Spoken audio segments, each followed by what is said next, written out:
വൈകുന്നേരത്തെ ചായക്ക് നേന്ത്രപ്പഴം കൊണ്ട് ഉണ്ടാക്കാൻ പറ്റുന്ന നല്ലൊരു സ്നാക്കിൻ്റെ റെസിപ്പിയാണ് കേട്ടോ. അപ്പോൾ നമ്മളിതിന് വേണ്ടിയിട്ട് ഒരു കറുത്ത പഴം എടുക്കുന്നുണ്ട്. അപ്പോൾ ഇതുപോലെ കറുത്ത് പോയ പഴമൊന്നും കളയേണ്ട ആവശ്യമില്ല.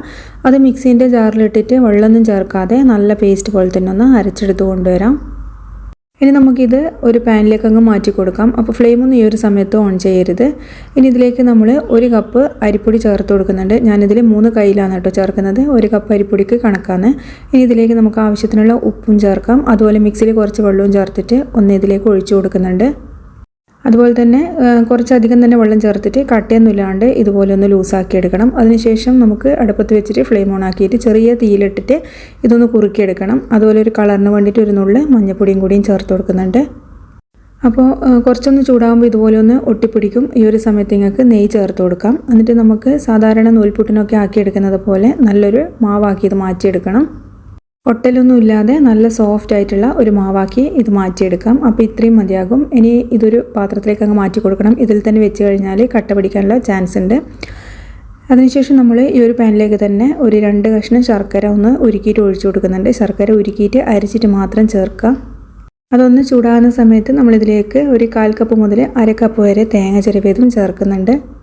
അതുപോലെ ഒരു നുള്ള് ഏലക്ക പൊടിച്ചത് ഒരു ഫ്ലേവറിന് വേണ്ടി ചേർത്ത് കൊടുക്കാം. അതുപോലെ കയ്യിൽ ചുക്കുപൊടി ജീരകപ്പൊടിയൊക്കെ ഉണ്ടെങ്കിൽ ഓരോന്നുള്ളിൽ ചേർത്ത് കൊടുക്കാം. പിന്നെ 1 ടീസ്പൂൺ പശു നെയ്യും കൂടിയും ചേർക്കാം. നല്ലൊരു ഫ്ലേവറിനും ഹെൽത്തിയായി കിട്ടാനും വേണ്ടിയാണ്. പിന്നെ കുറച്ച് കശുവണ്ടിയും അതുപോലെ കുറച്ച് കിസ്മിസും ചേർത്ത് കൊടുക്കുന്നുണ്ട്. ഇനി നല്ലപോലെ ഇതൊന്ന് വഴറ്റിയെടുത്തിട്ട് ഫ്ലെയിം ഓഫാക്കാം. ഇനി നമ്മൾ നേരത്തെ തയ്യാറാക്കിയ ഈ ഒരു മാവുണ്ടല്ലോ, അത് നല്ല സോഫ്റ്റ് ആക്കിയിട്ട് കുഴച്ചെടുക്കാം. അപ്പോൾ കയ്യിൽ ഒട്ടിപ്പിടിക്കുന്നുണ്ടെങ്കിൽ നമുക്ക് എണ്ണ ചേർത്തിട്ടൊന്ന് കുഴക്കാം. അതുപോലെ നല്ല സോഫ്റ്റ് ആക്കി എടുക്കണം. ചെറിയ ചൂടോട് കൂടി തന്നെ കേട്ടോ നമ്മളിത് കുഴച്ചെടുക്കുന്നത്. ഇനി ഒരു പാത്രത്തിലും നമ്മളെ കയ്യിലും കുറച്ച് നെയ്യോ എണ്ണയോ തടയാൻ ശേഷം ഇതിൽ നിന്ന് കുറച്ച് മാവ് എടുത്തിട്ട് ഇതുപോലെ ബോളുകളാക്കി മാറ്റി വെക്കാം. അപ്പോൾ നമ്മൾ തള്ളവിരലിന് നെയ്യോ അല്ലെങ്കിൽ വെള്ളമോ ഒന്ന് തൊട്ടതിന് ശേഷം ഒരു ഹോളാക്കിയിട്ട് ഇതുപോലെ ഒന്ന് കുഴിച്ചെടുത്ത് കഴിഞ്ഞാൽ നല്ല അടിപൊളിയായിട്ട് കുഴക്കട്ട ആക്കിയെടുക്കാൻ പറ്റും. അതിനുള്ളിൽ മാവൊന്ന് ഫില്ല് ചെയ്തിട്ട് ഇതുപോലെ ഒന്ന് മൂടി കൊടുക്കാം. ഇങ്ങനെ ചെയ്ത് കഴിഞ്ഞാൽ നമുക്ക് കുഴക്കട്ട എല്ലാ ഭാഗവും ഒരുപോലെ കനമില്ലാതെ നല്ല സോഫ്റ്റ് ആക്കി എടുക്കാൻ പറ്റും. ഇനി നമുക്ക് മാവ് ഉരുട്ടിയിട്ട് ഇതുപോലെ പാത്രത്തിലേക്ക് മാറ്റിയിട്ട് ഒന്ന് തേങ്ങയിലും കൂടി ഞാനിത് ഒന്ന് റോൾ ചെയ്തെടുക്കുന്നുണ്ട്. അപ്പോൾ ഇതുപോലെ ചെയ്ത് കഴിഞ്ഞാൽ നല്ല ടേസ്റ്റായിട്ട് പുറത്തുനിന്ന് ഇങ്ങനെ തേങ്ങ കടിക്കുമ്പോൾ അപ്പോൾ വീണ്ടും ഇതുപോലെ ഒന്ന് ഉരുട്ടിയെടുക്കുന്നുണ്ട്. അല്ലെങ്കിൽ ആവിക്ക് വെച്ച് വേവിക്കുന്ന സമയത്ത് തേങ്ങ പെട്ടെന്ന് ഇളകി പോകാനുള്ള ചാൻസ് ഉണ്ട്. ഇനി നമ്മൾ ആവിക്ക് വെച്ചിട്ട് ഒരു 15 മുതൽ 20 മിനിറ്റ് വരെ ഒന്ന് വേവിച്ചെടുക്കാം.